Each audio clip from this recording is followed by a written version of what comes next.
The polls have closed and votes across our state are now being counted. From the governor's race to other big elected positions, we are on your side with team coverage of the results as they come in. Millions of absentee ballots this year could make it hard to count the ballots quickly.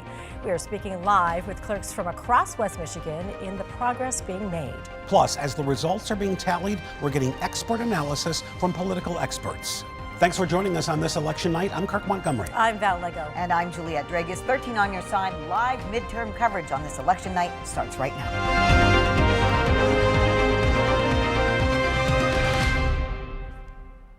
And the polls are closed and votes around our state are being counted for many different races, including the race for governor, secretary of state, and attorney general. There are also 3 proposals on the ballot that could bring changes, along with many other positions from state senate to congressional districts. This is an election night special report on 13 Plus. I'm Juliette Dragus. And I'm Val Lego. From now until 10:30 p.m., we will be following the races as votes are being counted. We have crews all over Michigan tonight covering the results of the midterm. Keely Lovern and Charlie Tinker are covering the governor's race. Andrea Flores is covering the Attorney General and Secretary of State race. Nate Belt and Carla Byron are focusing on the 3rd Congressional Districts. And we begin with our Micah Cho, who is at a Grand Rapids precinct where people are still in line. Micah.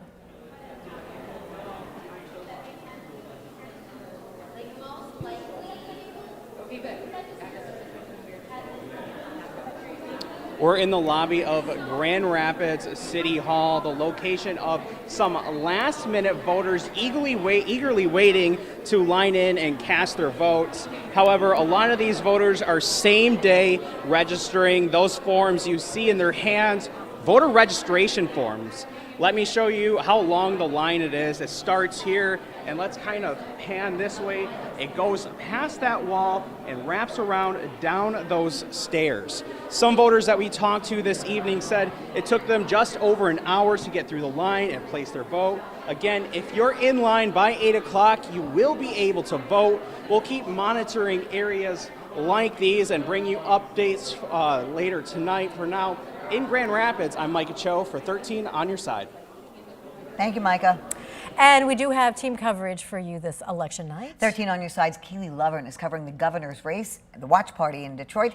Charlie Tinker is with the Dixon campaign in Grand Rapids. And that is where we find him. Charlie, what is Tudor's reaction so far? Okay. Hey guys, yeah, a pretty active scene here at the Tudor Dixon watch party at the JW Marriott. If you want to take a look around, the crowd just beginning to fill out here in this second floor ballroom. And bringing you up to speed, this is now, let's recap, we've seen both candidates seizing on every opportunity to drive Michiganders to the polls, particularly over the last several days. When if you've been following our coverage from the campaign trail, we've seen a flurry of those last-minute stops. You've seen that. You've seen all of the national media coverage here. We brought you that at 5 and 6, and that is because it is a very close race, one that has gotten narrower even in just the last few days. When we saw both canvassing, crisscrossing the state with appearances through the weekend, all leading up to this. In the run-up to this moment, the challenge for Dixon, of course, right out of the gate, remember, was a lack of name recognition. A virtual unknown entering the race. Dixon has never held public office, did not have the exposure of a candidate like a Gretchen Whitmer. She is the daughter of a steel magnate who built a career in the metal casting industry herself. Dixon later parlaying that into media, founding a platform, later recruited by a conservative news outlet. That is where most of her face time with voters came from earlier in the cycle. That has changed in the last month or so. We've watched that happen from about the first debate when voters got that first real sense of Tudor Dixon, the candidate, who she would be as governor. We heard her yesterday in Springfield with a bit of a tongue-in-cheek thank you to her opponent for that exposure, claiming several of the governor's controversial decisions, several of her attack ads had made her a household name. She also made a prediction. Take a listen to that. Tomorrow is going to be a really big day.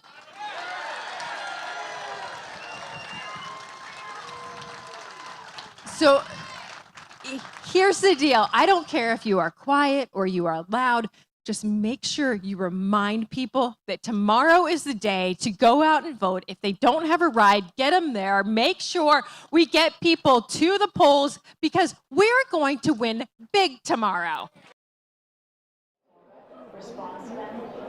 And now Dixon has repeatedly said the governor's so-called mishandling of the pandemic had voters eyeing an alternative going into this election. As far as her platform goes, what she was running off, the bullet points, giving parents more of a role in their children's schooling, really taking issue with the conversations surrounding gender and sexuality, phasing out Michigan's income tax, albeit gradually, although I should note we have yet to hear her plan to make that up elsewhere.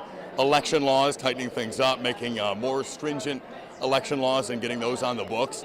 More cash for police. She's been very public about that addition of a proposed $1 billion to that budget, and rolling back penalties leveled against the folks who defied pandemic-related orders to close. That's another sticking point, and that is the Dixon campaign in a nutshell. No indication yet as to when she will be taking the stage here, but we will be keeping you posted every step of the way as this party continues at the JW Marriott in Grand Rapids.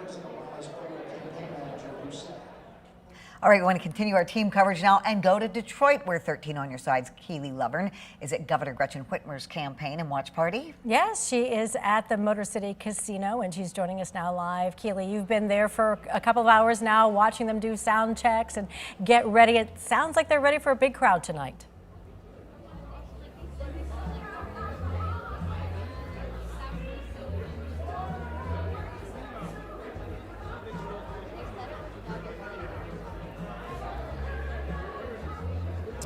Good evening, you guys. We're live here at the Motor City Casino and Hotel in downtown Detroit. Just a couple minutes ago, it started to fill in with supporters of Governor Gretchen Whitmer. That's where we are tonight at her campaign's watch party. As the polls just closed, you were listening to that. And we're here tonight to listen to the governor. We're expecting a lot of other major leaders in the Michigan Democratic Party to also be here to speak as well as we wait for those election results. And it's definitely a high day of anticipation, emotions as people start to file in here to show their support for that incumbent candidate here today. So let's take a look past at what they've been up to in the last couple of weeks. Whitmer and Lieutenant Governor Garland Gilchrist were busy making their rounds across the state and spearheading that final push for support, encouraging Michiganders to get out and vote. And when we spoke to the governor in a one-on-one interview yesterday, she seemed not concerned about a tight pre-election poll.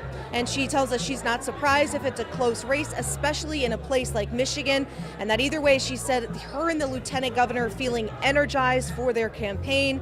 And she said this here in Detroit just a few hours ago. Everyone is tired of all the ads and all the, kind of barrage of political information, and yet it's just such a high-stakes election. That's why we're working so hard. That's why the centerpiece of the work that we've done for the last 4 years has been about putting people first. We're making real progress in Michigan. We can't afford to go back now, and that's why we're working so hard to make sure people get out and vote. Part of Governor's campaign, as she's been trailing for the last several weeks, all praising her work in education, job creation, fixing the roads. All she's saying those are accomplishments of hers. And she even defended her handling of the COVID-19 pandemic, saying she worked hard with experts and made decisions that weren't always easy. They did weigh heavily on her, but that lives were on the line. So again, we are live here at the Motor City Casino and Hotel in downtown Detroit for the Governor Whitmer and Lieutenant Governor Garland Gilchrist watch party, their campaign. They've got the polls up on MSNBC, on televisions all around here. And like I said, in the last few minutes, hundreds of supporters of this campaign have been coming in, and it's starting to get crowded, and we will keep you updated and continue our coverage here at 13. Reporting live in Detroit, I'm Keely Lovern, 13 on your side. And that governor's race is being watched not only here in Michigan, but around the country. Yeah, we have some very, very preliminary numbers that are just in, and we want to take a look at them. 81.5% for Gretchen Whitmer and 17.7% for Tudor Dixon. As we mentioned, just about 58,000 votes almost counted. So very early numbers right now. Yeah. Also new tonight, a precinct in Ada Township ran out of ballots. Viewers called our newsroom after going to vote in precincts 4 and 5 in Ada Township at Roselle Park, and we're told they were out of ballots. Around 4 o'clock in the afternoon, the precinct ran out of ballots, and voters had to wait a while until they got more printed from another precinct. They also had to use some extra absentee ballots that weren't filled out. The chairperson says there weren't enough printed. Obviously, we didn't have enough ballots for the Forest Hills district for either precinct 4 or 5. We're low on 4 right now, but hopefully we'll have enough to get to the end of the evening. But it's just one of those things. You know, people make the best estimate they can, and when we run short, then the clerk responded well and did what she could to help us out. And the issue with the tabulator was a ballot became jammed, and so a representative from both parties, Democrat and Republican, were monitoring as the election workers unjammed and fixed it. The voter was able then to verify that it was his ballot. Around 6 p.m., things were running smoothly once again, and people were in line casting their ballots. And the Kent County Clerk, Lisa Postumus-Lyons, has confirmed there's a 3-hour wait. We just got that into our newsroom. A lot of people in line waiting to vote at the Kent County Clerk's office. While we wait for more results to come in, we want to bring some experts to weigh in on the election so far. We are joined right now live with Director of Homeland Law and Professor at Cooley Law School, Michael McDaniel. Good evening. Hi, great to be on your show. Well, last election, people were very concerned about election security. Do you feel we have some systems in place now to ensure a more secure election? Absolutely. Everybody that I've talked to, state level, city level, learned from the 2020 election, put systems in place. I haven't heard today any incidents whatsoever. So I think that while you hear wild stories from other states, certainly have not heard anything from Michigan. And I think it's because we've got security in place here. We have already seen lawsuits filed from Secretary of State candidate Christina Caramo. Do you foresee more lawsuits popping up? Well, I hate to project on that, but yes, that seems to be one of the tactics now that's become more and more prevalent.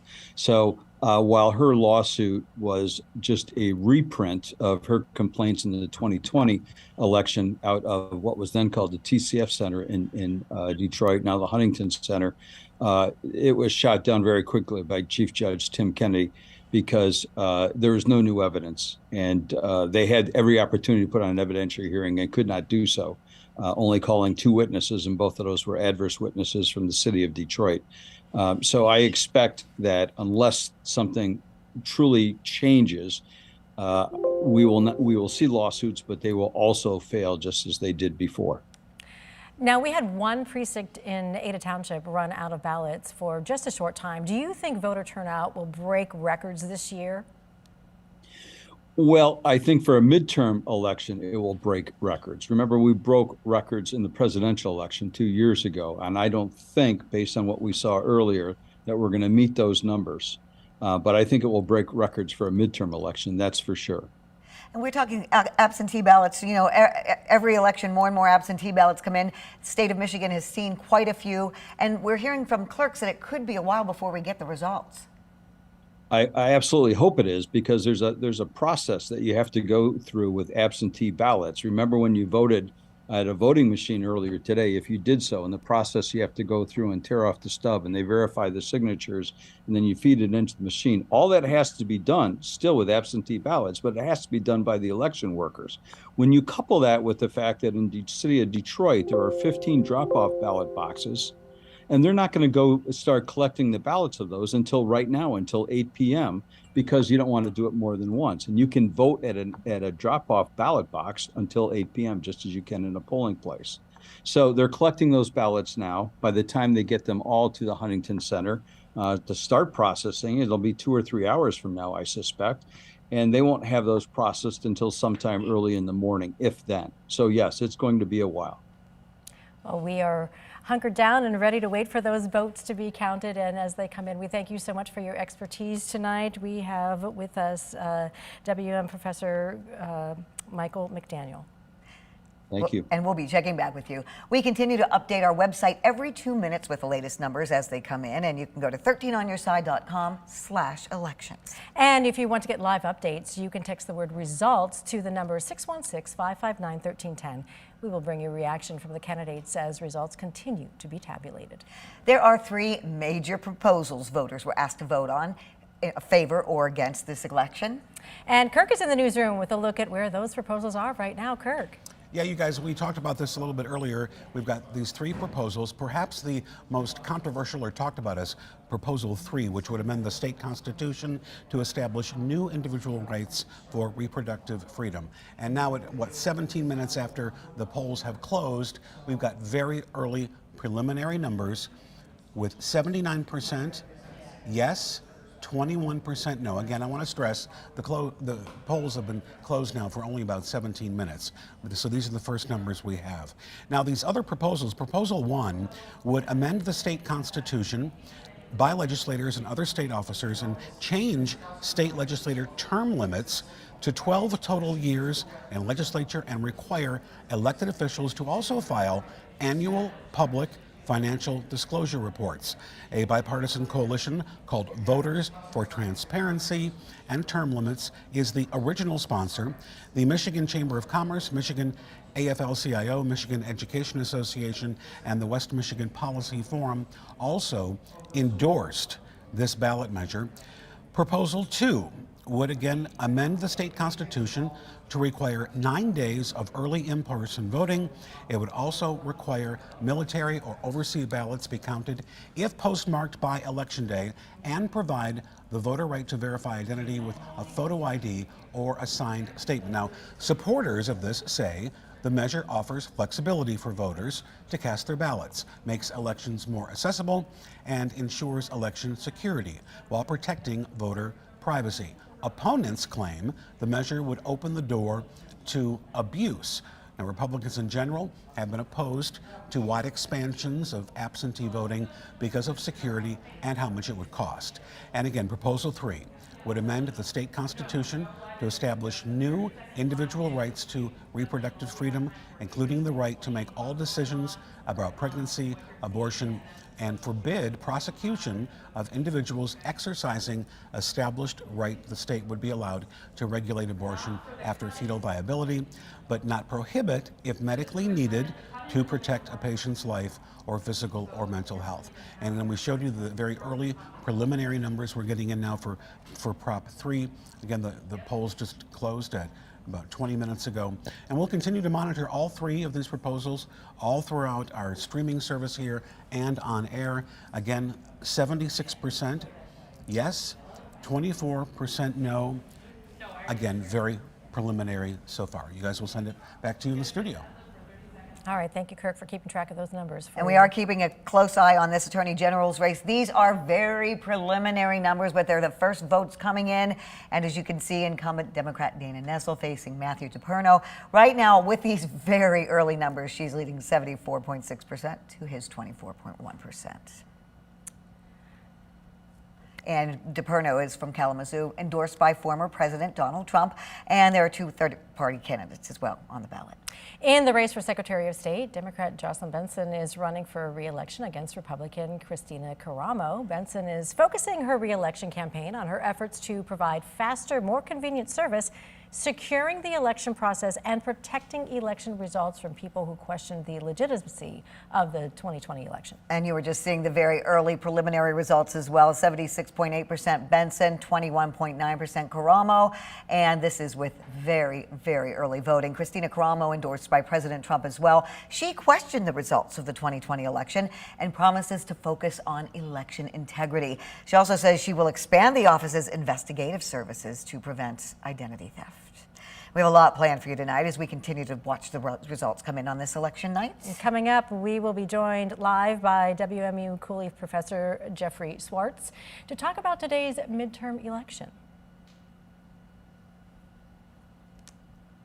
In the meantime, we are awaiting results to start coming in to the polls that have closed at 8 o'clock. Yeah, 19 minutes and 20 seconds ago. And we are going to have our guest joining us here in just a moment. Do we have him ready, producers? There we go. Right now, we are joined by former prosecutor and assistant state attorney, now a professor at WMU Cooley Law School, Jeffrey Schwartz. Thank you for joining us tonight.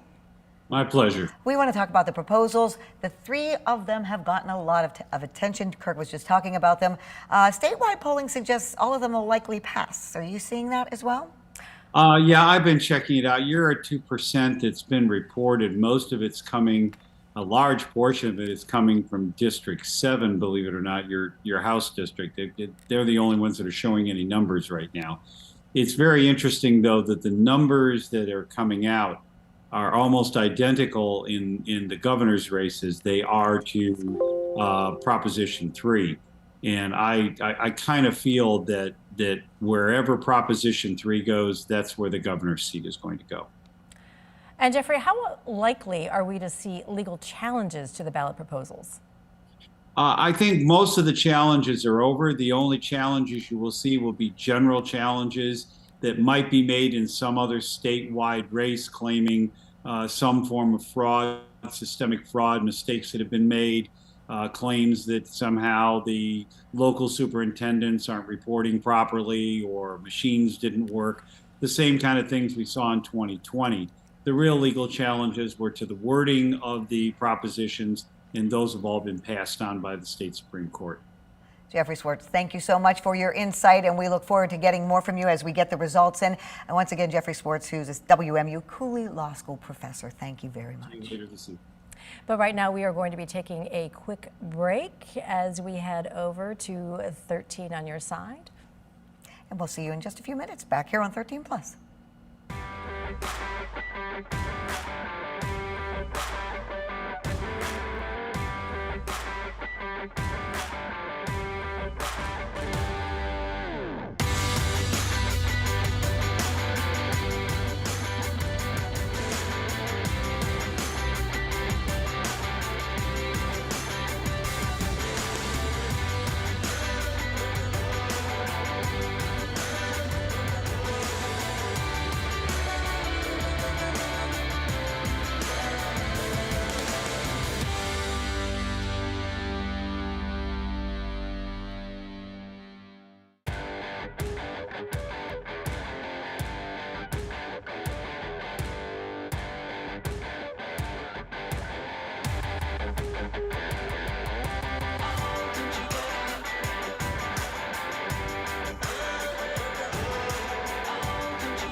And good evening, everyone. I'm Val Lego. And I'm Juliette Dragus. 24 and a half minutes ago, the polls here in Michigan closed for the 2022 midterm election.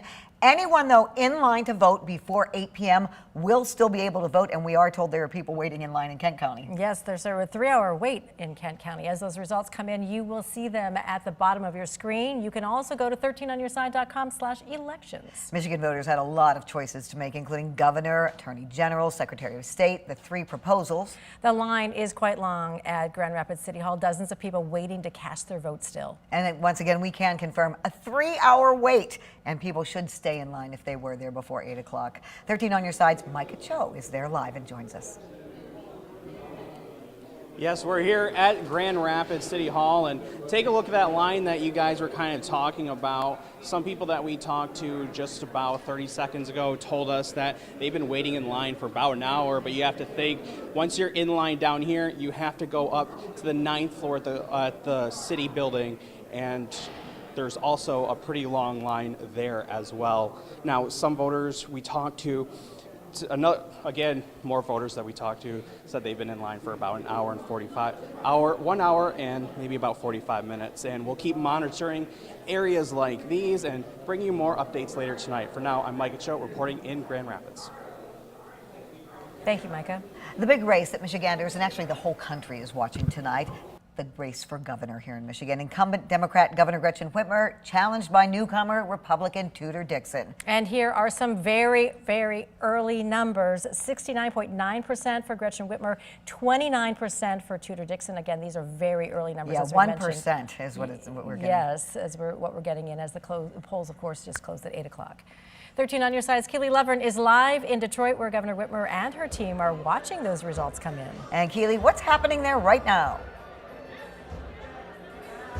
Well, good evening, you guys. What I can tell you is that the energy here is lively. I know that a lot of emotions come with election night, a lot of anticipation, but people are eating, drinking, enjoying this evening, and we're waiting just a little while. We expect Governor Whitmer and Lieutenant Governor Garland Gilchrist to take the stage. You can see behind me, but in just the last few minutes, hundreds of supporters have been filing in here at the Motor City Casino and Hotel in downtown Detroit to await the governor's announcement as we await those election results tonight. And we will continue to bring you the latest coverage from right here in Detroit. Live, I'm Keely Lovern for 13 on Your Side. And here in West Michigan, the Republican challenger Tudor Dixon is holding her watch party in downtown Grand Rapids. 13 on Your Side's Charlie Tinker is there and joins us now live. Charlie. You guys mentioned something about the eyes of the nation being on this race, and it just goes to show you. I want you to take a look at all of the media outlets here, state and national media outlets, because this midterm is just so close and so critical to so many folks and the supporters as well. We saw many of these folks out at the primaries as well, a very energetic group, very eager to support this candidate, Tudor Dixon, in her bid for the governor's office, and we will stay here and continue to follow along with this race for you. Still no indication just yet as to when Tudor may take the stage and address this crowd of supporters, but again, it is gathering all the time, and we will keep tabs on that and be sure to bring you the latest, both on air and online with that. Check back with you, Charlie. Thank you. And again, the polls closed less than half an hour ago, and we're already seeing some of those results starting to come in. And you can text the word results to 616-559-1310, the number there on your screen, to get a link to the latest results. The data will be updated every 2 minutes. And it is important to note, though, that final results likely will not be in by tonight. And 13 on Your Side will have continuous coverage tonight on the election. We'll have team coverage as candidates and experts react to the election results. We are streaming live right now on our new streaming app, 13 Plus. We'll have reaction from county and city clerks, as well as interviews with local law and political science experts until 10:30 tonight. And we'll see you in a bit.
And we are awaiting results to start coming in since the polls closed at 8 o'clock. Right now, though, we are joined by a former prosecutor and assistant state attorney, and now a professor at WMU Cooley Law School, Jeffrey Swartz.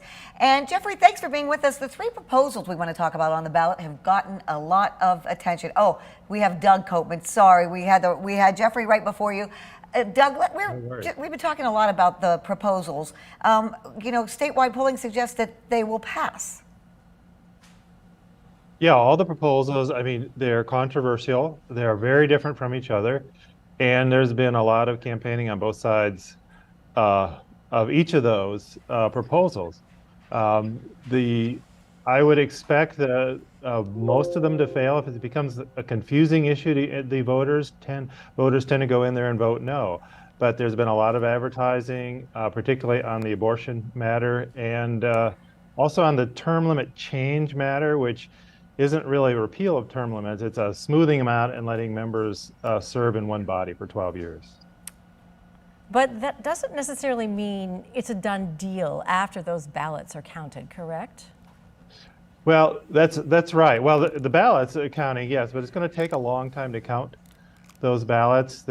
We'll be doing absentee ballots probably for all of tomorrow, and then we'll just have to see.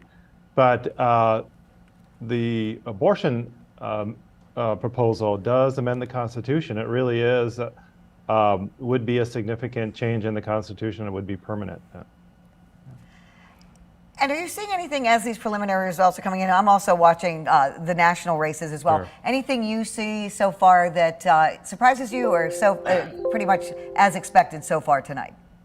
Well, if you look through the exit polls, they're starting to report exit polls before they're actually producing the results of some of the elections. And you tend to see better news for the Republicans than you see for the Democrats. The economy seems to be a higher priority issue than choice, an abortion issue. The electorate seems to be older and and whiter and more conservative than it was 2 years ago, than it was 4 years ago. Again, voting results are not being reported, but nationwide in exit polls and just what's the top of mind of voters and what does the demographic of voter turnout, those hint at better news for Republicans tonight than for Democrats. And speaking of the abortion proposal, we did notice in the Google Analytics that Michigan voters not quite as interested in that abortion issue as they got closer to Election Day, but yet a lot of candidates really did hone in and focus their campaigns around that. Do you think that had any kind of an influence on these candidates and whether or not they'll get elected? Yeah, it certainly has an influence, but I do think the extremes of both parties sort of oversold the power of that issue early on, a few months ago, 3 or 4 months ago, right after the Dobbs decision, that sort of the donors and the extremes on both parties want to run on that issue. When the voter in the middle, the persuadable voter, the voter who's weighing their vote for one party or the other, is more affected by and more interested in the state of the economy and really the state of society at large, and not so much targeted on the one issue, which does excite the base of both parties, but doesn't really become the priority issue of the swing voter. And let's talk now redistricting. 3rd Congressional District used to be pretty much red, but now with the redistricting, it's could go anyway, and that's what the Skolton campaign is counting on as well. Yeah, it's a different district than 2 years ago. The rural areas of Berry and Ionia County and even part of the rural areas of Kent County are gone, and then it sweeps over to Muskegon along the highway, really the interstate. It picks up both the more democratic city of Muskegon, but also the younger area around Grand Valley on the west side of the city. And so those are two voting populations that tend to be a little more liberal and more democratic. And actually on the abortion issue, that might have induced a lot of voters to go out and vote on that issue, younger voters who are college and college age. Those are some really interesting insights into hoping that we can get some of those younger voters excited to go out and support these candidates. What do you think the turning point is, Doug, in getting these voters out to really try to participate in the election? We're seeing a little bit of a swing. Do you think that we can continue to have that wave? Well, I think what really needs to happen is that you need candidates who are younger. When you look at Washington, you look at the geriatric leadership in both the House and the Senate and the Republican and the Democratic Party. I do think if younger persons come out and campaign, and they'll have campaign tactics that tend to attract younger voters or younger people and get them interested in the political process. I do think we're really at the cusp of a generational change at the national level in Washington. Probably in 2 years, for sure in 4 years, but I do think you need a younger generation of candidates themselves to continue the momentum, and then to talk about issues that seem to be more about the future, the environmental issues and general issues of economic balance in the economy. All right, Doug Copeman, professor of political science at Calvin University, thank you so much for being with us, and we hope to check in with you a little later as well. Thank you. Well, in the race for Secretary of State, Democrat Jocelyn Benson is running for re-election against Republican Christina Caramo. But right now, I understand that we do have... We understand that we have one of our candidates speaking. We want to take that live right now. And you have Hillary Skolton. Of inclusivity for folks who are looking for something new. Politics has become so divisive and so tiring, and we hear from people all the time that they're attracted to our fresh, new approach to politics. My deep connections in the district are absolutely what's going to carry the day. Being a fourth-generation West Michigander and raising my kids here myself is just so critical, and I know that folks were really attracted to that and wanted to be a part of our campaign. And of course, on the other side of the coin, if you were to lose today to your opponent, what do you think would be the primary reason for that? We're looking really good in the results, and we'll take a look at everything. Of course, we'll accept the results as whatever they are. That's what we do in America. But we will have time to look at what happened. But we're feeling really good. We know our message resonated with voters, and we saw them come out in force. And do you think the redrawing of the district lines will play in your favor tonight? I think we've seen that this new district is one that has consistently gone Democratic. I think we're really able to coalesce that Democratic support around me and also pull over Republicans and independents who wanted to be a part of our movement. So we're feeling really strong about it. And so you are going to go to Calder Plaza, is that right? Yes, I hear that there is quite a group of folks out there still waiting to vote, so we're going to go provide them some encouragement. Thank you so much, Hillary. Thank you. I appreciate it very much. Yeah. Hi, I'm Melissa Fricker.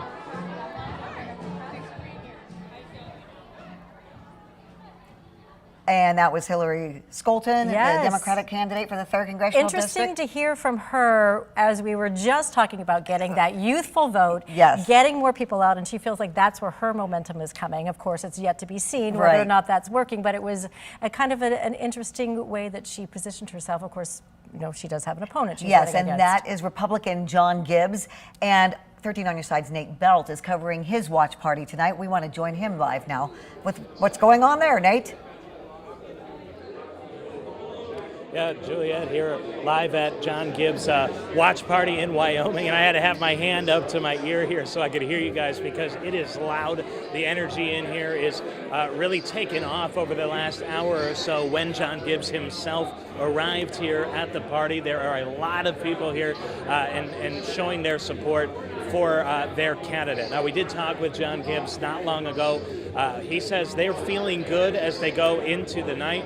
They feel like they got their message out there as best as they could. One thing he pointed out that he feels is he says, well, he's driving around town. He says he sees more John Gibbs signs in yards than Hillary Skolton signs. So he says because of that, he's feeling good. He's feeling like he really got through to his base to come out and show support at the polls. Now, again, just talking with Gibbs a minute ago, and he told us that this is we believe, the only time he'll be speaking with the media throughout the night. Doesn't sound like he'll be back out here to talk with us again until the results are in. So, of course, we're going to continue to watch that throughout the evening. We haven't really seen any results from this race come in yet so far, but of course, we'll have those for you here online and on air, 13onyourside.com and the 13 Plus app. But for now, we want to send it back to you guys in the studio. Nate Belt, live in Wyoming, 13 on your side. All right, we'll check back with you, Nate. Thank you. And in the race for Secretary of State, Democrat Jocelyn Benson is running for re-election against Republican Christina Caramo. And Benson, 60% of the vote. Christina Caramo, 38.1%. Again, this is only 1% of the votes in at this moment, but this is what the numbers look like right now. And we want to move on now as well to we'd like to go to Attorney General race if we have that one as well. Yes, here it is, the race for Attorney General. And again, 1% of the votes have been counted, and 56.9% for Nessel and 41.1% for DePerno, and they are just starting to really count these. DePerno is from Kalamazoo. He is endorsed by President Trump, and there are also 2 third-party candidates on that ballot. That's right, and so we are wanting to talk to one of our reporters. we want to talk to Andrea, who is following the races for us. And she's live in Novi. Andrea, what's going on there? Hi there, good evening, Juliet and Val. I believe I just saw Attorney General candidate Matt DePerno walking in. It appears he is saying hello to his supporters. Dozens of people have come out here to the Suburban Collection Showplace. You could see him making the rounds in the ballroom here. It seems like he's going to make some remarks soon. Now, just to tell you a little bit about this race, Secretary of State Christina Caramo and Attorney General candidate Matt DePerno are both expected to be here tonight at this watch party held by the Michigan Conservative Coalition here in Novi. Now, the Secretary of State's race is an important one in Michigan. The office is the 3rd highest ranking position in Michigan government, just under the governor and lieutenant governor, and the Attorney General serves as the state's chief legal officer, often giving advice to state officials. Both Caramo and DePerno are running on conservative platforms, and neither have held political office before.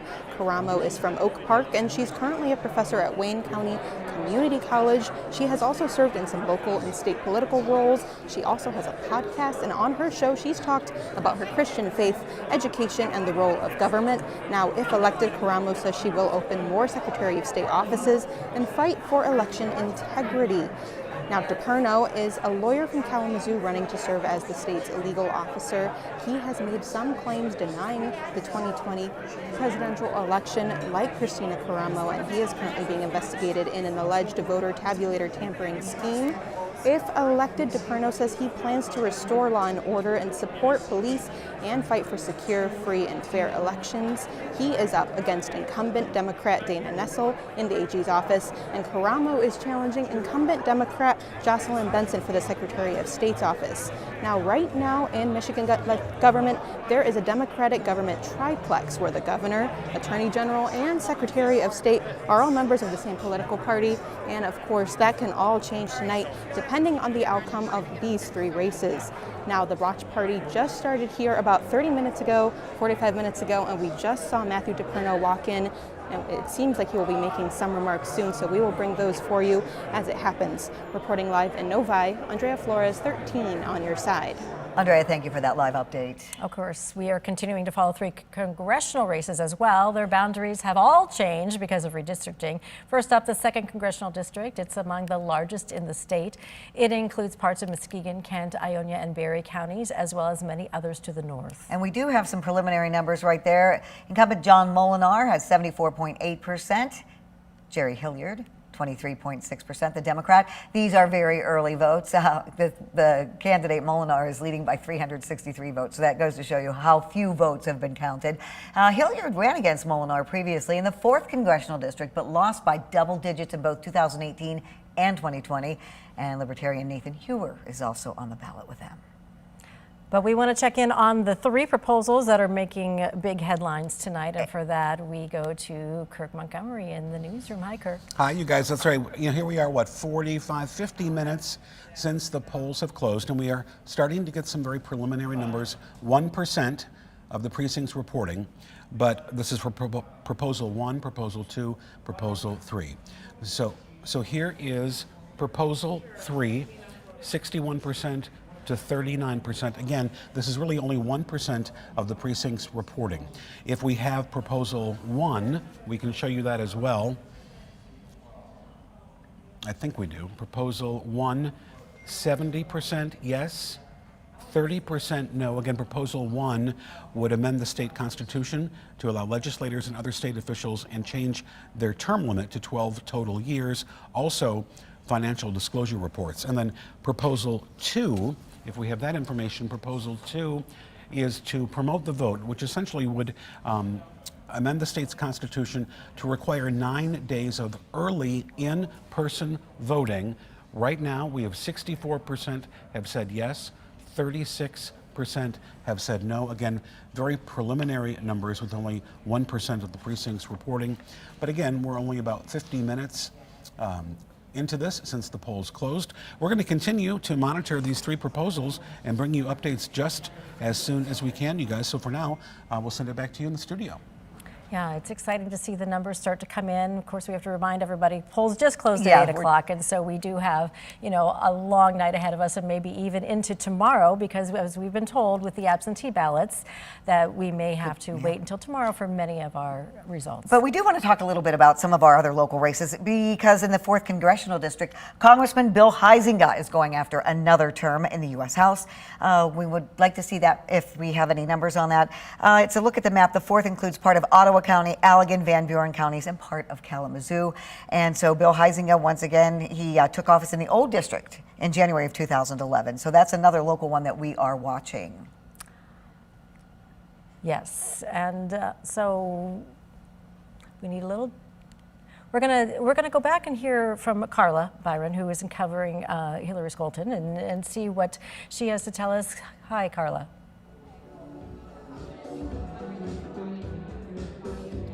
Hi guys, I don't know if you can hear me right now because the music is quite loud, but Scholten, she just addressed the crowd here moments ago. She, of course, thanked her family and team, and she says regardless of what the outcome of the election is tonight, that she essentially has already won. She mentioned people are tired of division, and she hopes for a better West Michigan for all. Now, she is heading to a precinct right now in Calder Plaza, and she's going to be handing out pizza and water to voters there because the clerk's office, the Grand Rapids clerk's office, is having a 3-hour delay, and that is because there have been so many same-day registrations. So she says she'll be there for about half an hour, and the big thing that she wants to relay to the voters out there is that you should wait in line. So we did have an interview with her after her speech, and we're hoping to have more of that for you guys to listen coming up later tonight. Reporting live in Grand Rapids, Carla Byron, 13 on your side. All right, Carla, thanks for that live report. We will continue to check in with you tonight. Oh, we're hearing that candidate DePerno just showed up in Novi, so let's take a live look in to see what's happening at his watch party. Of course, there we go, entering the room. And Matthew DePerno, of course, is running for Attorney General. He is challenging Jocelyn Benson. Our Andrea Flores is there with the campaign watch party tonight. DePerno just entered the watch party. As you can see, he's saying hello to his supporters and walking through the room. Andrea Flores is planning to speak with him at some point in the evening, but right now he's just introducing himself and saying hello to his supporters. And thanking everybody for his support and sort of walking through the room, as many of the candidates are doing, around West Michigan and throughout the state at this point in time. The polls have closed. They kind of go to their watch parties, see what's going on, and get settled in. So let's check in one more time with the Whitmer campaign. Our Keely Lovern is in Detroit at Motor the City Casino.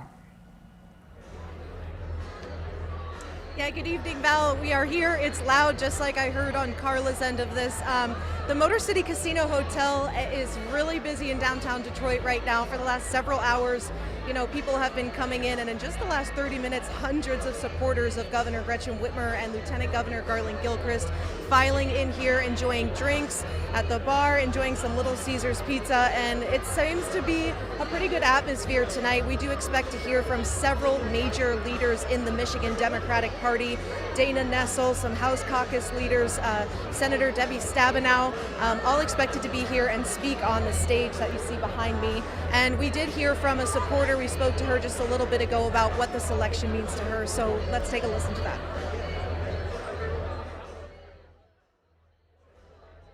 Everyone is tired of all the ads and all the, you know, kind of barrage of political information, and yet it's just such a high-stakes election. That's why we're working so hard. That's why the centerpiece of the work that we've done for the last 4 years has been about putting people first. We're making real progress in Michigan. We can't afford to go back now, and that's why we're working so hard to make sure people get out and vote.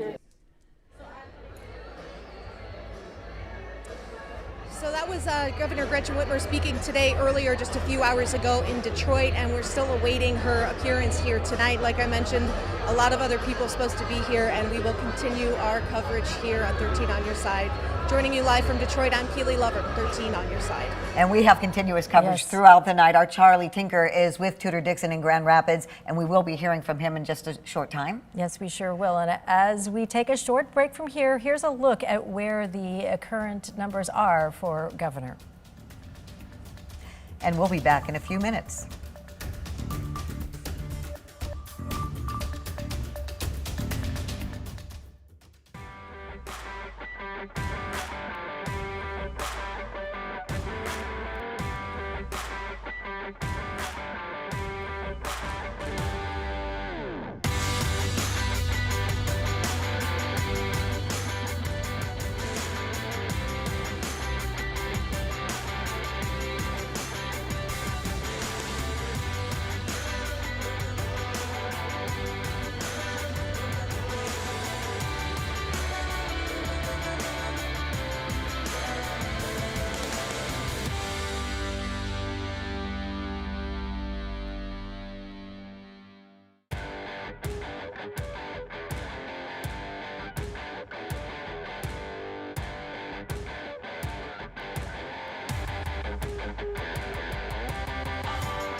Good evening, I'm Val Lego. I'm Juliette Dragas. We are on your side tonight as the results from the midterm election slowly start to come in. The biggest race everyone is watching, of course, is the race for governor. Governor Gretchen Whitmer is seeking another term, and here's a look at the latest numbers. Gretchen Whitmer, 54.6%, Tudor Dixon, 44%. Only 2% of precincts reporting those, so we do need to remind everybody that these are just an early look at the numbers. Governor Whitmer did hold a slight lead in the polls leading up to today, with Dixon closing the gap in the days leading up to the election. Another big race, Michigan's 3rd Congressional District. Democrat Hillary Scholten is facing off against Republican John Gibbs, and we are going to take a look at those numbers. We have crews at both of their campaign watch parties tonight. John Gibbs is in Wyoming. Hillary Scholten is also with our Carla Byron here in West Michigan as well. The race is seen as the best chance for Democrats to get a seat in the House because of that newly drawn 3rd district, which now encompasses Kent, Ottawa, Muskegon County, which is more left-leaning. And here's Hillary Scholten shortly after the polls close tonight. I'm fighting for all of us that want a seat at the table. But folks, the most important element of this campaign, what has been and always will be at the center, is the people. Scholten's opponent, John Gibbs, is hoping to keep Grand Rapids' 3rd District red after ousting Peter Meyer in the August primary. Gibbs also speaking tonight.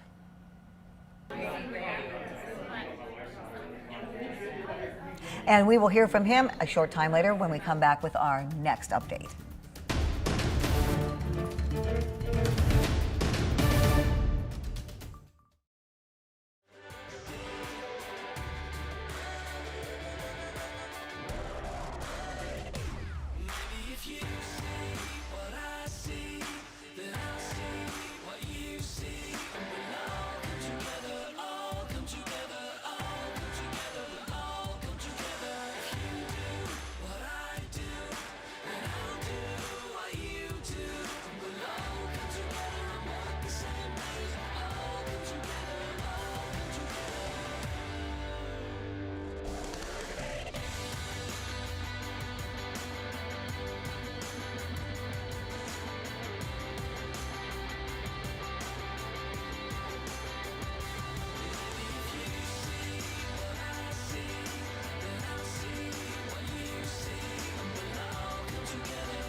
polls have been closed for almost an hour now, and votes around our state are being counted for many of the candidates and the different races: race for governor, secretary of state, and attorney general. And there are also those 3 proposals on the ballot that could bring changes, along with many other positions from state senate to congressional districts. And this is a special 13 on your side, 13 plus election night report. From now until 10:30, we will be following the races as votes are being counted. So we want to start with a look at the race for governor, and we have 3% of the votes counted so far. Gretchen Whitmer leading challenger Tudor Dixon, 54%, 44%. As you can see, just fewer than 35,000 votes have been counted so far. Yes, very, very, very early results. We have team coverage for you this election night. 13 on your side's Keely Lovern is keeping a close eye on the race with the Governor Whitmer in Detroit. Charlie Tinker with the Dixon campaign right here in Grand Rapids. So let's go now live to Charlie Tinker, who is in Grand Rapids with Tudor Dixon's watch party. Charlie. As you guys said, pretty early on in the night, voter turnout, the volume of absentee ballots out there as well will decide this election. But again, a little too soon to tell. We've been talking all about, the energy of this moment, how much emotion goes into a political campaign like this. Months of extremely hard work and an energetic base, of course, a key part of that. Mike Garvonic, we're joined by Mike Garvonic, who has been a part of the Dixon camp really from the at least from the outset of the primary, right? Thank you for joining us, Mike. Number one. Hey, how you doing now? Good, thank you. So we saw you welcome Tudor to the stage during the primaries. You were, obviously excited, ebullient in the moment. What do you think about how the campaign has evolved so far? What have you seen? Well, here's what I found out. When I met Tudor the first time, and I asked her about the issues. I asked her, what do you think about skilled trades? What do you think about the jobs leaving Michigan? She wasn't rehearsed. She goes, you know what, here's the problem we got. She goes, if we don't start getting into high schools, get a machine shop, getting things going back to the way it should be, and get the skilled trades back, we're going to lose more. And right now, Michigan's number 6 in people leaving the state, according to Atlas Van Lines, January 3rd of this year. So when I talked to Tudor, I started asking her multiple questions. What are you going to do to make things different? I mean, we got a governor that doesn't understand what to bring our state back. She don't understand business. What are you going to do different? I mean, you got to sell me before I'm going to go all in for you. So as I talked to her, she goes, listen, I'm going to tell you this. First of all, do you realize that we're in the bottom 10% in reading, writing, and arithmetic in our grade schools? Do you think they could handle skilled trades in the high school level? I go, if they can't even add or subtract? I go, no. She goes, I'm going to fix the basics. I'm going back to the basics and going back to what's important. What's important is family. Why is family important? Because they are who will develop your children, number one. Then I'm going to go into schools and make sure they're teaching what should be taught to make us better. And then I'm going to take and attack inflation, attack taxes, because think about the retirees. We got retirees that are on fixed incomes. With inflation, with Biden and Whitmer, with inflation going, it's not 8%. If you add gas and you add food, it's about 18%. It's painful. So if you got that going on, we have to do something about that. Quickly, Mike, because we're running out of time. We've heard some pretty bold predictions tonight, but very quickly, what is your prediction for tonight? My prediction is this. Michigan's public are not fooled. We're a smart people. So Dixon will win. And Dixon will win tonight. Okay. And it's something that hasn't happened since 1959, but I'm telling you right now, Tudor Dixon will be our next governor, and she will change our state around for Democrats and Republicans and independents. And it doesn't matter what ethnic background you're from, she cares about us all. And we will be watching. Thank you so much, Mike Garvonic. We're going to send it back to you guys in the studio. All right, thank you, Charlie. Governor Gretchen Whitmer is holding her watch party in Detroit at the Motor City Casino. And that is where we find our Keely Lovern. Keely, you've been there for the past several hours listening to everything going on, and the crowd is growing. Yeah, I didn't catch just the end of that. I apologize. It's pretty loud in here. But yeah, we've been following everything that's going on. And like I mentioned a little bit ago, hundreds of people have been filing in here in support of Governor Whitmer and Lieutenant Governor Garland Gilchrist. I'm joined now by two of those supporters. This is Carol from Hazlet, Michigan, and Tina from Mount Pleasant. And, talk to us about why you guys decided to come out here tonight. I wanted to support my governor and just give her a big hug and say thank you for everything you've done. How about you, girl? I wanted to support her too and her whole team. I think they've done a fabulous job, and I wanted to continue. And a lot of things we hear from Tudor Dixon's campaign and some of her supporters are their frustrations with how Governor Whitmer handled the COVID-19 pandemic. I guess, how would you, or what's your opinion on how she was able to handle that situation as our governor? I think she did an excellent job. I think she did what she thought was right and wanted to protect the people and the children. Well, I think that the United States has spoken and said she's one of the top 3 governors in the United States that handled the COVID pandemic, and I feel that she kept us safe, and she's an amazing human being, and I can't say anything bad about anyone, and good luck, Tudor Dixon. And, our reporter Charlie Tinker is at the Tudor Dixon campaign. We were just listening in on an interview he did with a Dixon supporter. And, a lot of her campaign is about family and getting kids back in school and, really talking about family. What, from your perspective, is Governor Whitmer's stance on family and her side of that? Well, she is for family. She's got 2 daughters and 2 sons, 2 dogs and a husband. Of course she's for family. What I love about this governor is she is really, really close to her constituents. She's not afraid to go out and give you a hug and to talk to you one-on-one for as long as you need. And that access just doesn't happen in America nowadays. And she's amazing. I can't say enough about her. Anything you wanted to say about families? Gretchen Whitmer? And one last thing, we heard from Dixon supporters, obviously, they have a prediction for tonight. What are you guys predicting will happen with the outcome of this election? Blue wave. Oh, absolutely. I think it's going to be very blue. I think the polls brought up the red, and we're going to take it down. But so far, it's been a great campaign, and we're really proud of everyone who's worked really, really hard. So, for you guys, what's the most important part of this election for you? Women's rights. I mean, bottom line, and LGBTQ. The governor marches with us in the pride parades every year, and she's very much, again, with her constituents. So, very positive person, very friendly, wonderful human being. Well, thank you both so much for your input tonight. We really appreciate it, and we will send it back to you guys in the studio. All right, thank you, Keely. And we are going to very quickly look to the latest numbers that we are getting in the governor's race. Right now, about 3% of the precincts reporting, 52.7% for Gretchen Whitmer and 45.8% for Tudor Dixon. Of course, very early numbers, and we're going to keep tabs on these all night long. And we've been monitoring the polls all day as people went to cast their votes.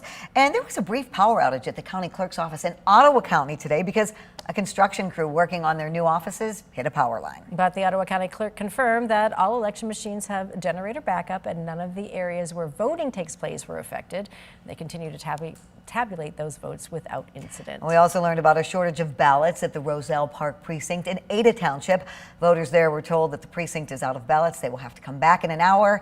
And people who did contact us, they were concerned about people who won't have a chance to come back and cast their ballot because of this. We are told, though, the problem has been fixed. Yes, we talked with Ada Township Clerk, and she said only one precinct is impacted by this. So we've moved on from that, and just very few hiccups that we've had throughout this election day, which is really quite remarkable. Yeah, and a lot of people are still voting, and if you run into any issues at the polls, let us know, because there are still lines at the polls. They close at 8 o'clock, but if you're in line, you can still vote. What we want you to do if you've run into any issues is text the word election to 616-559-1310 there on your screen, and we will try to help in any way we can. And right now, we want to see how the voting is going in Kent County, and that's where we find our Micah Cho alongside the Kent County Clerk. Micah? Well, there used to be a line here at the City Hall office on Monroe Street in the lobby, but as you can kind of see now, everybody is gone and they moved upstairs where voting is taking place. But if you can see on your screen, you should see what the line looked like not too long ago. It extended throughout this lobby and down the stairs. Some we talked to say they waited in line for about an hour, and some say they waited in line for about 2 hours. However, everyone we talked to said that the wait to make their voices heard was worth it. Tomorrow is going to be a really big day.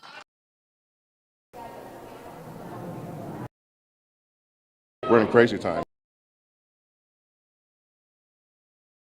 Well, I feel like, I'm committed now, you know what I'm saying? I didn't want to just give up, so I was like, I'm going to just stay. And I feel like it's important to do this because everybody needs this eventually, you know what I'm saying? Everybody going to need it. Even if you're against it, it's always going to be good for somebody.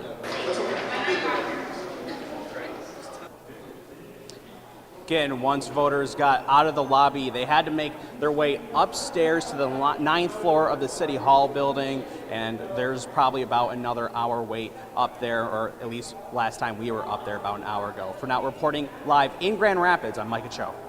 All right, Micah, thank you for that update. Yeah, so we have some more races that we are keeping track of for you. 5 candidates are competing for 2 seats on the Michigan Supreme Court, which currently has a liberal majority with 4 liberal-leaning justices and 3 conservative-leaning. It is considered a nonpartisan position, but its members are nominated for candidacy by the major parties, and the governor can also appoint justices when needed. And you can see right now, 2% of the precincts reported.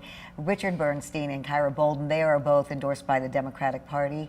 35% to 23%, but then Brian Zara is right neck and neck with Kyra Bolden and Paul Hudson. Again, 2% of the votes counted for state Supreme Courts. And the 2 Republican candidates for Michigan Supreme Court are, as you mentioned, Brian Zara, who has served on the bench since 2011, and an appellate lawyer, Paul Hudson. And again, they're running against the Democrat incumbent, Richard Bernstein, who was first elected to that position in November of 2014. Kyra Harris, she was campaigning in Muskegon Heights recently. She currently is serving her 2nd term in the 35th House District, and Libertarian candidate Carrie Lee Morgan is also running. And Tanya Kraus Phelan is a former criminal defense attorney and current associate dean of academics at WMU Cooley Law School in Grand Rapids, and she's joining us now live. So on that note, I'll close and take your questions. Hello. Tell us, what are you seeing so far? Any insights so far since the polls have closed? Well, there are a few things of interest that I've seen so far, although we can't really predict anything because there's still so many precincts to be counted and final numbers to be turned in. But a few things of interest to me is that the DOJ has been active in the sense that they've been monitoring some polling sites, namely in Detroit, Flint, Pontiac, and Southfield. And this comes from a law that passed back in 1965, the Voting Act, and that allows the DOJ to go in just to make sure that things are going smoothly. So that's one thing that caught my eye. And the other thing that I'll be looking for is how the proposals turn out, specifically Proposal 3. As a lawyer, no matter how the outcome of that proposal comes, there's likely to be legal action following that particular result. At the same time, we saw a record number of people voting in person as well. And so we'll see how the data. Yes, I do think that the proposals are a very, very interesting part of that. I was wondering whether or not we might be able to pull up the current Proposal 3 numbers while we talk about this. Do you feel that there is a chance that perhaps, even if these do pass, that there may be still some court issues involved, that people may still try to make sure that this does not go through if Proposal 3 was to pass? Well, the interesting thing is if Proposal 3 does pass, there are legal issues that will have to be dealt with. For example, there are many definitions that will need to be pursued from the legal perspective. What are these definitions? What do these words mean? So there most definitely will be legal action with that. The other thing that we'll likely see some legal action regarding if Proposal 3 passes is the effect that it will have on many existing Michigan laws. So you can expect to follow that through if Proposal 3 passes. Yeah, it's very interesting. I think a lot of people assume that once Proposal 3 passes, that it's instant into changing the state's constitution, but there are a lot of things that do have to happen in the meantime in order to make that particular change. Tanya Kraus Phelan, former criminal defense attorney, thank you so much for joining us, and we hope to have more of your insight coming up later in our coverage. Thank you. Well, every state offers absentee ballots, which allow you to vote by mail, either with or without an excuse, depending on where you live. But according to Vote.org, one claim that it hears all too often is that absentee ballots are only counted in tight races. Brandon Lewis from our Verify team helped to get to the bottom of this one. Every state offers absentee ballots, which allow you to vote by mail either with or without an excuse, depending on where you live. But according to Vote.org, one claim that it hears all too often is that absentee ballots are only counted in tight races. So let's verify using these sources. All election officials are required to count every eligible ballot, according to the Federal Voting Assistance Program, regardless of whether you vote in person or absentee. The U.S. Vote Foundation says some of the misconceptions stem from when races are called early for a candidate. This happens when it's not mathematically possible for their opponent to win. So even if you know the result, those absentee ballots are still counted in the final tally. Plus, there are many races on a single ballot. So just because one is a slam dunk for a candidate doesn't mean that's the case for another. So no, absentee ballots are not only counted in close races. With your Verify, I'm Brandon Lewis. And we are going to continue our coverage on this election night throughout the evening.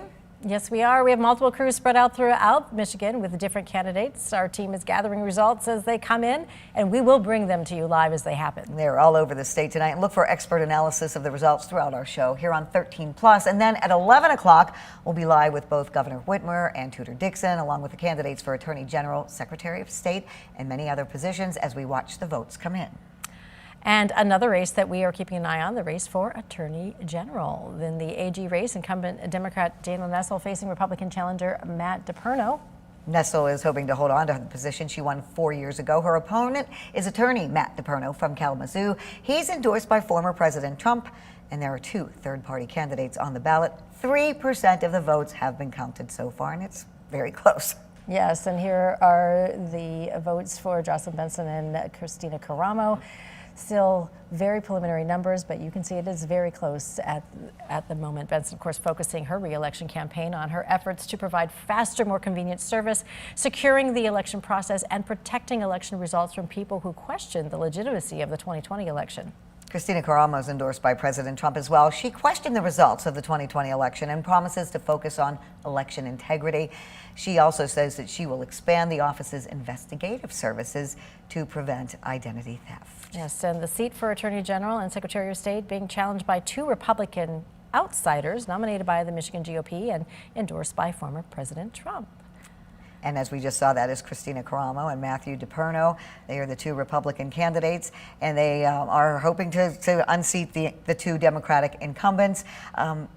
So we, as we see these numbers come in, and we do want to let you viewers know again, 3%. These are 3% of the votes coming in, but 223, 400,000 votes we are seeing right now. Right. So we are going to continue to watch these numbers for you, and we will see you back here in a few minutes.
And good evening, I'm Val Lego. And I'm Juliette Dreges. The polls in Michigan have been closed now for about an hour and 24 minutes, and results are rolling in from the 2022 midterm election. And we are keeping a close eye on the state's major races right now. And as the results come in, you will see them at the bottom of your screen. You can also go to 13onyourside.com/elections. Michigan voters had a lot of choices to make, including governor, attorney general, secretary of state, the three proposals. And just an hour ago, the line was quite long at Grand Rapids City Hall of people wanting to vote. At one point, we were told there was a 3-hour wait, then it got down to a 2-hour wait, then a 1-hour wait, and now no one's in line anymore. 13 on your side's Micah Cho is there with our update.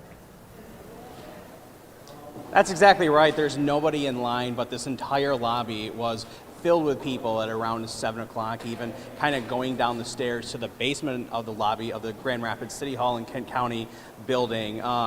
But some people that we talked to, again, said they were here for 2 hours. There was somebody here for about 3 hours, and as little as maybe an hour to 45 minutes. Now, everybody now has gone that way up to the City of Grand Rapids City Hall building on the 9th floor to cast their ballots. We have heard that there's about probably 50 people there, so definitely a lot of people still trying to get in their votes at the last minute. For now, we'll send it back to you guys in the studio. I'm Micah Cho reporting in Grand Rapids. All right, thank you, Micah.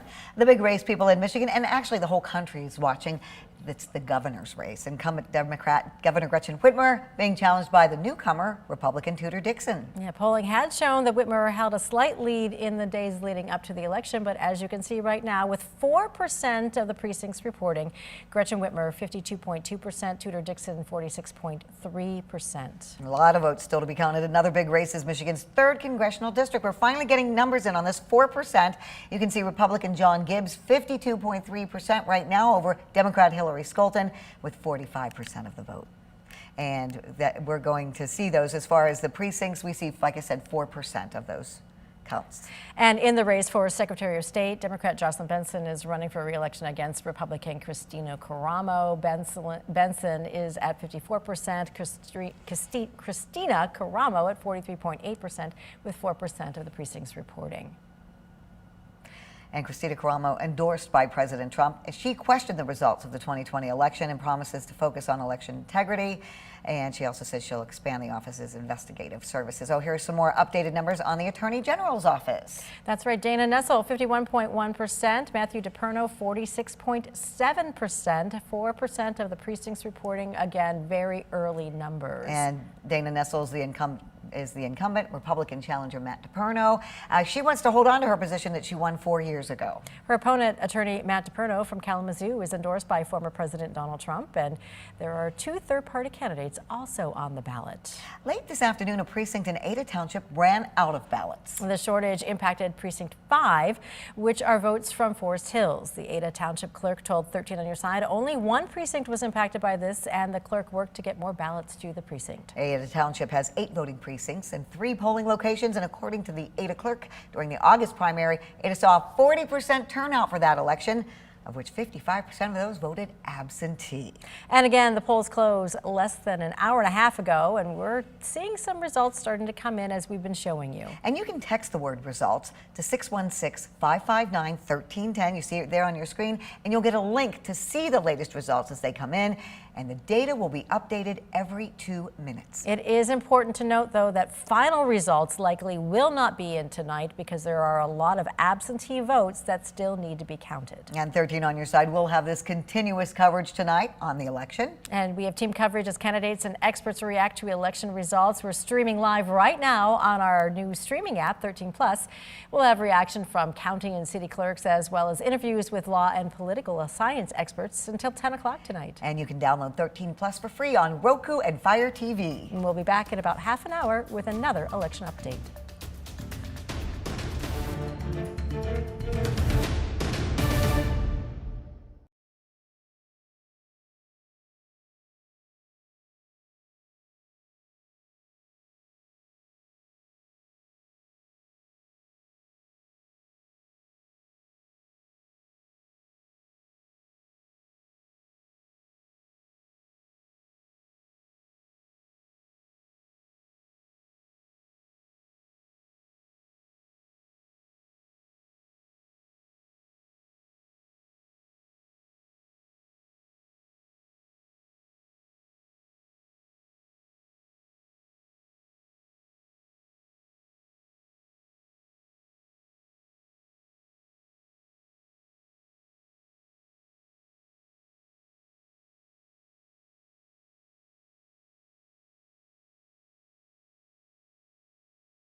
Good evening. I'm Juliette Dragus. Welcome to our special election night coverage. And I'm Val Lego. Well, one race we are really keeping an eye on is the race for Attorney General. Yeah, in that AG race, incumbent Democrat Dana Nessel facing Republican challenger Matthew DePerno.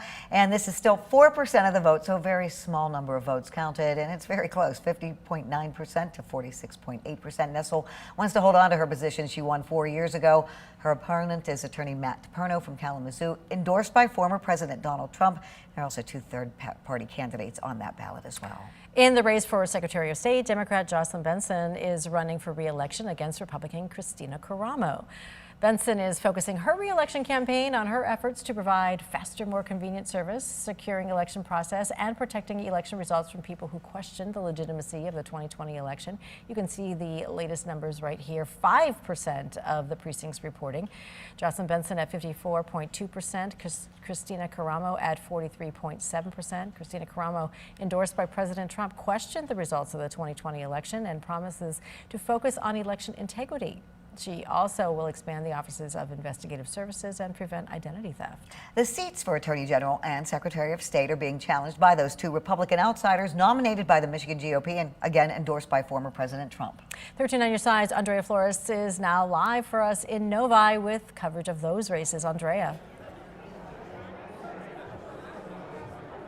Hi there, good evening. Here at the Suburban Collection Showplace, the energy is high as dozens and dozens of supporters of both Matthew DePerno and Christina Caramo are here, waiting to hear from both candidates. Now, Matthew DePerno was actually here a little bit ago, greeting supporters, saying his hellos, making the rounds. He is no longer in this room, and we have yet to see Christina Caramo this evening. Now, the Secretary of State's race is an important one in Michigan. The office is the third highest ranking position in Michigan government, just under the governor and lieutenant governor, and at the Attorney General, serves as the state's chief legal officer, often giving advice to state officials. Now, both Caramo and DePerno are running on conservative platforms, and neither have held political office before. Caramo is from Oak Park, and she's currently a professor at Wayne County Community College on the east side of the state. She has served in some local and state political roles. She also has a podcast where she has spoken about her Christian faith, education, and the role of government. Now, if elected, Caramo says she will open more Secretary of State offices and fight for election integrity. She has challenged the results of the 2020 presidential election, saying she witnessed fraud as a poll challenger. DePerno is a lawyer from Kalamazoo running to serve as the state's chief legal officer, and he has made similar claims to Caramo denying the 2020 election. He is currently being investigated in an alleged voter tabulator tampering scheme. If elected, DePerno says he plans to restore law and order and support police, as well as fight for secure, free, and fair elections. He is up against incumbent Democrat Dana Nessel, and Caramo is challenging incumbent Democrat Jocelyn Benson. Now, there is a Democratic government triplex at the moment in Michigan, where the governor, attorney general, and secretary of state are all members of the same political party. Now, that could all change, of course, depending on the outcomes of tonight's race. Now, again, the watch party is in full swing now. Guests have been here for about an hour and a half, enjoying each other's company, waiting to hear from both DePerno and Caramo. We have seen DePerno say his hellos, and we have yet to see Caramo here tonight. We will bring you updates as they come to this watch party. Reporting live in Novi, Andrea Flores, 13 on your side. Thank you, Andrea. Now, the third congressional race is also a big one because of redistricting. And so Democrat Hillary Skolton is running against the Republican John Gibbs. Right. And we want to check in right now with our Carla Byron, who is with Hillary Skolton. Carla. Yes, so Skolton addressed the crowd a little more than an hour ago, and she, of course, thanked her family and her team for the support today and throughout her campaign, of course. Her message to her voters is thank you as well. She says support can be seen in the early vote totals. She's asking for patience as we may not know the election results until tomorrow, although she says signs are looking good right now. When asked if she'll accept the outcome of the election, this is what she said. Absolutely, we'll accept the results. That's what we do in America. And, the votes will be tallied and the call will be made, and we'll go by that call. My opponent still doesn't accept the results of the 2020 election. He doesn't dictate who has won or lost this election.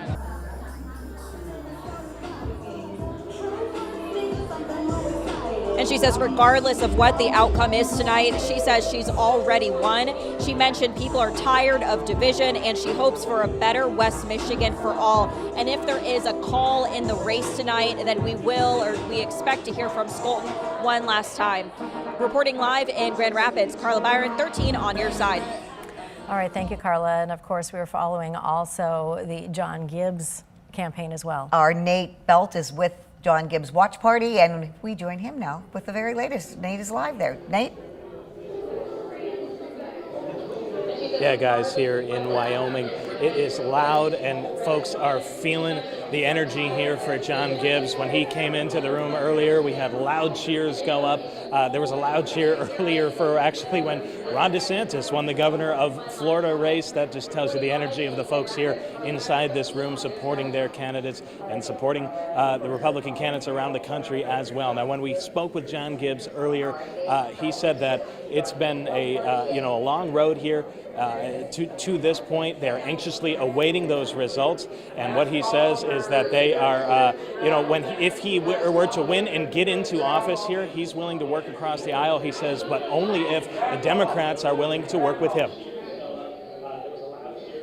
We're in crazy times, and the thing that people got to realize is there's no more JFK Democrats and there's no more Bill Clinton Democrats. We've got AOC, Pelosi, and Bernie Sanders, a literal avowed socialist. So we're in crazy territory, and I think people don't like it, and they're not necessarily going to make a big stink about it, but when they go to the ballot box, they're going to choose something different, and they're going to choose me, because I stand for the America we all love and grew up in.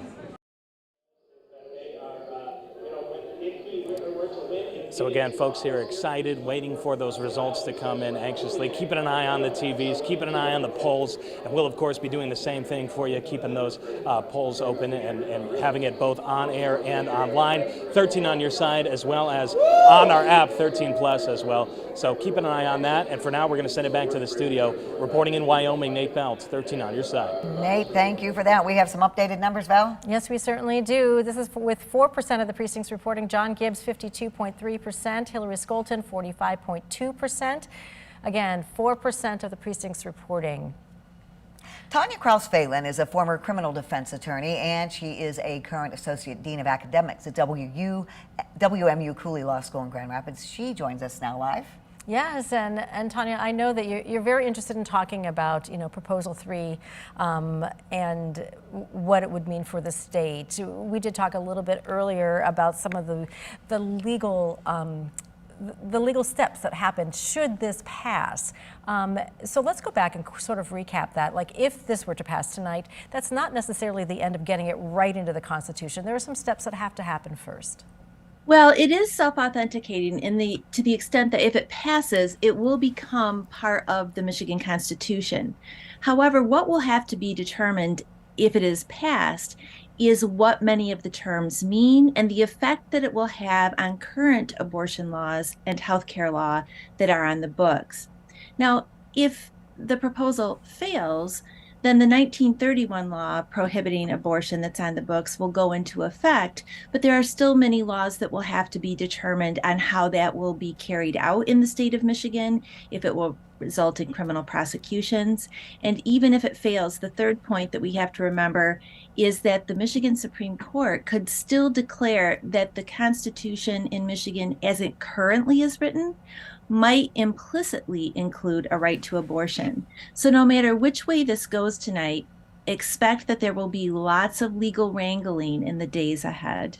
Weeks and months, as a matter of fact. That's what I was just going to ask you. How long do you think that this might be able to go on, once a decision is made either way?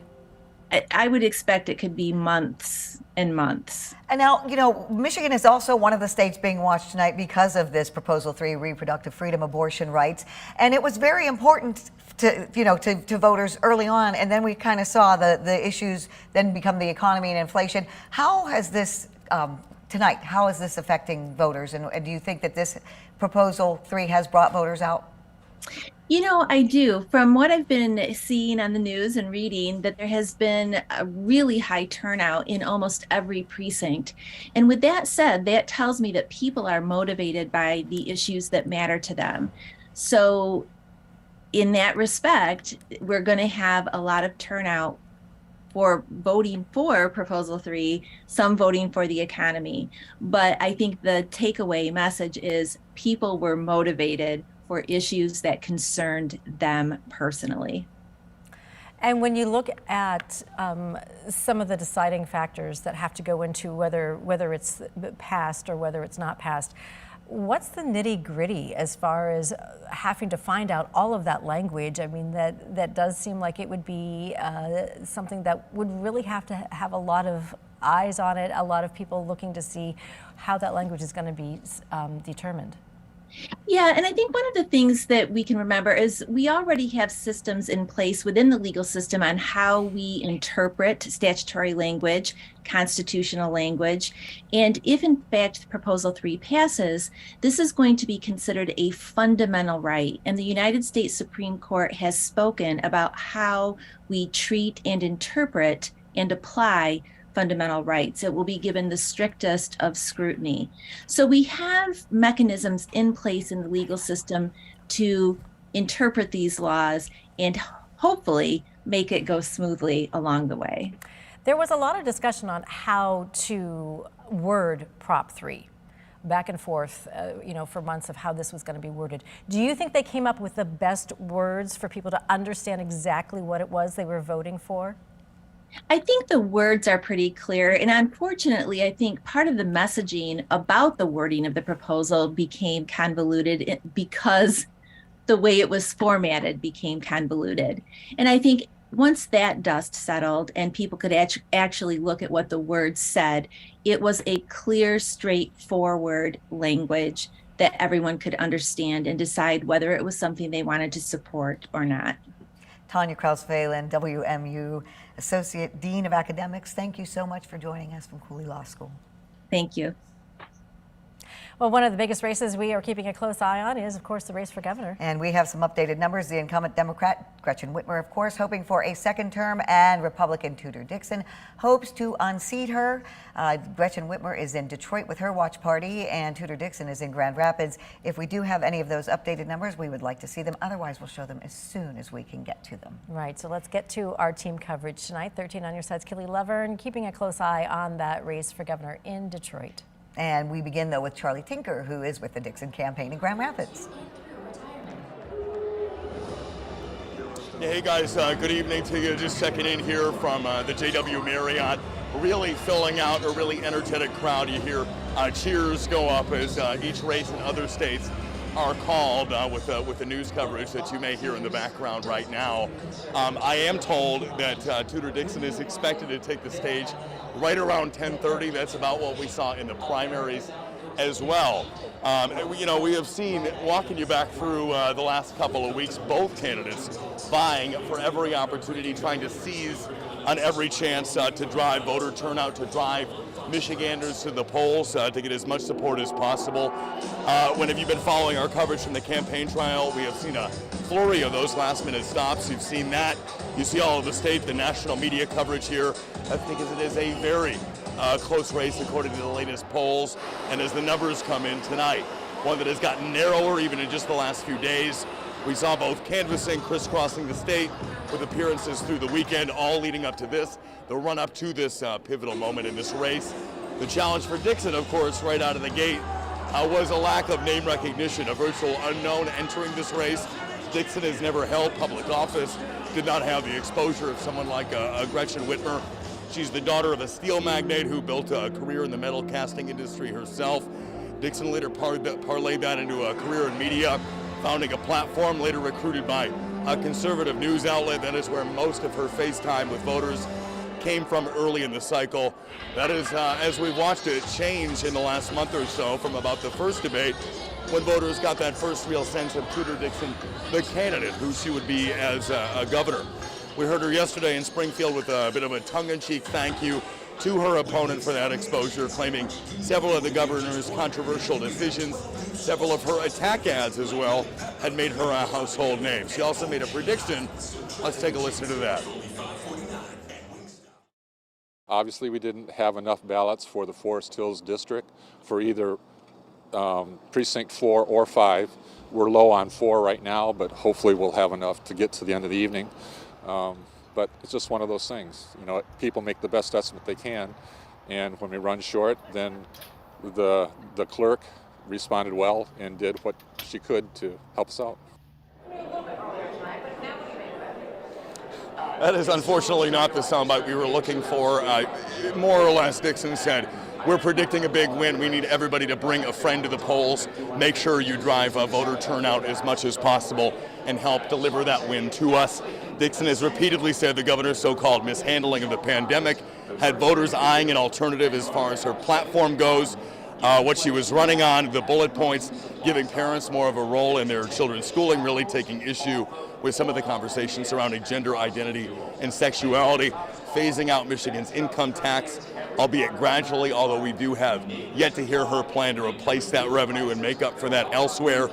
Election laws as well, tightening those up, making the process a bit more stringent, more cash for police. We've heard her double down on that promise to deliver $1 billion extra in that budget and rolling back penalties leveled against the folks who defied pandemic-related orders to close. Again, the mood is still building here at the JW Marriott in Grand Rapids as we await the arrival of Tudor Dixon. Not clear whether she's in the building yet, but again, expected to take the stage right around 10:30, and we will bring that to you on air and online. Thank you, Charlie, and we will check back with you as soon as Tudor Dixon enters her watch party. Right, and of course, our Keely Lovern is in Detroit at the Motor City Casino at Governor Whitmer's party.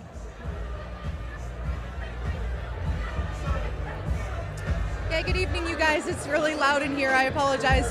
But we're here at the Motor City Casino and Hotel in downtown Detroit. This is where Governor Gretchen Whitmer and Lieutenant Governor Garland Gilchrist are expected to take the stage. You see behind me, probably in a pretty short time. We haven't heard any word about when they're going to come out, but in the last hour or so, hundreds of supporters of this campaign have filed into this venue, and the energy's good. There's a lot of dancing going on the dance floor behind me. People are enjoying themselves, and they say, the people we talked to say they're very excited to see the governor, along with several other big name Democrats of the Michigan Democratic Party here, including the Secretary of State, Jocelyn Benson. We're expected to see Senator Debbie Stabenow and even Dana Nessel here tonight are expected to all speak as we continue to monitor those election results.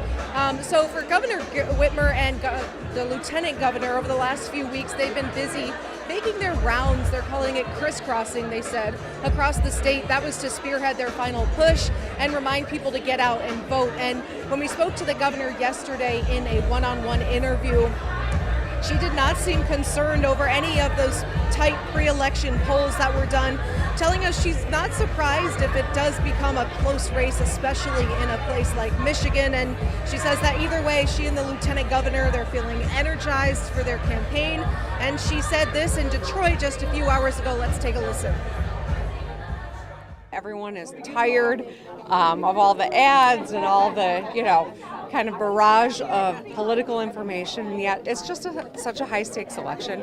That's why we're working so hard. That's why the centerpiece of the work that we've done for the last 4 years has been about putting people first. We're making real progress in Michigan. We can't afford to go back now, and that's why we're working so hard to make sure people get out and vote. She also talked about praising her work in the education, job creation, fixing the roads, and she even defended her handling of the COVID-19 pandemic, saying those were not easy decisions, but she did it to save lives here in Michigan. So again, we are at the Motor City Casino and Hotel live in downtown Detroit. We will continue to follow this campaign watch party here with the Michigan Democrats, and we'll bring you the latest coverage. That's the latest for now. Reporting live in downtown Detroit, Keely Lovern, 13 on your side. Thank you, Keely. It is going to be a long night for city and county clerks. They're going to be working around the clock to get the ballots counted. And Justin Robach joins us live now. And Justin, how long do you think until we see some results? Well, it's a very good question. I think, we've seen a lot of our precincts wrapping up, but a lot of them still, a couple locations here in Ottawa County with lines of voters right at 8 o'clock. We have a satellite office on the campus of Grand Valley State University in Allendale Township. We had a lot of students lined up there right at 8 o'clock as well, and kind of expecting a little bit of a wait for those guys to get registered and cast their votes. And so, we're in it for the long haul tonight as well, for sure. And your voter turnout, how has that been?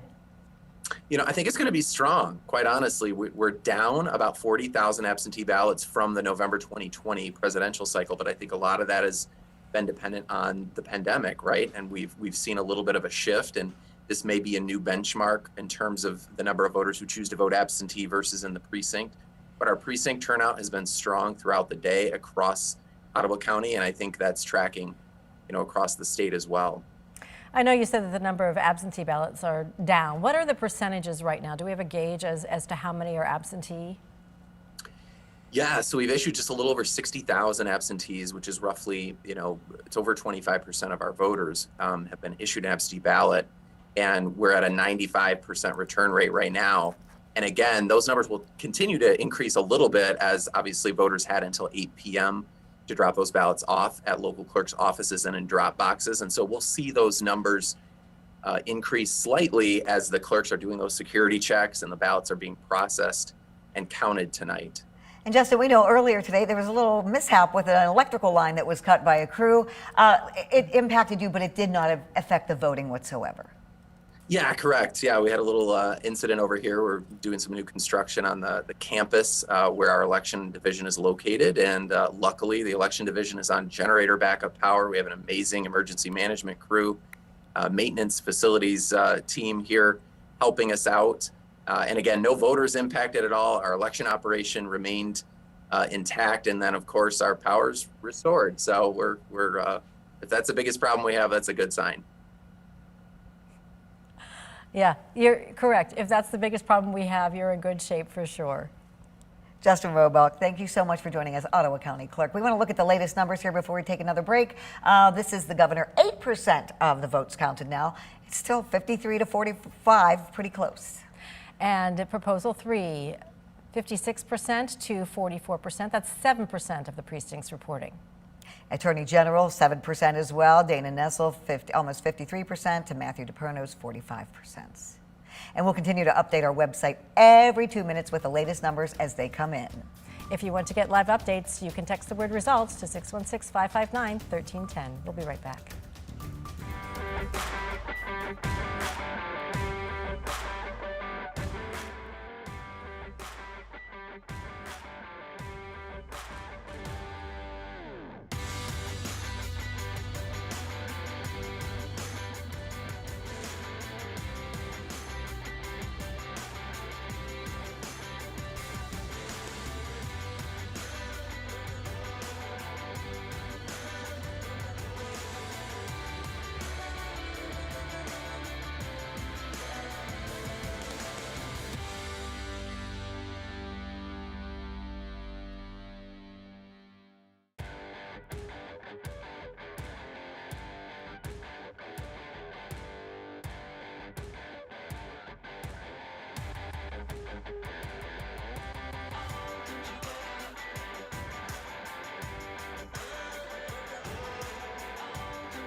And good evening, I'm Val Lego. And I'm Juliette Dragas. 13 is on your side tonight as we continue to see the results from the midterm elections come in. The biggest race everyone is watching right now is the race for governor. Governor Gretchen Whitmer is seeking another term, but she's going up against Republican challenger newcomer Tudor Dixon. Here are the numbers. Gretchen Whitmer, 53.9%, Tudor Dixon, 44.6%. That's with 8% of the precincts reporting. Of course, Governor Whitmer has held a slight lead in the polls, with Dixon closing the gap in the last couple of days leading up to the election. We want to look now at the 3rd Congressional District. This is Democrat Hillary Scholten and Republican John Gibbs. Hillary Scholten with 24%, so a quarter of the votes counted, is leading John Gibbs 58% to 39%. And she is facing off against Gibbs, who beat out Peter Meyer, you may remember, in the August primary. And once again, 24% of the votes have been counted.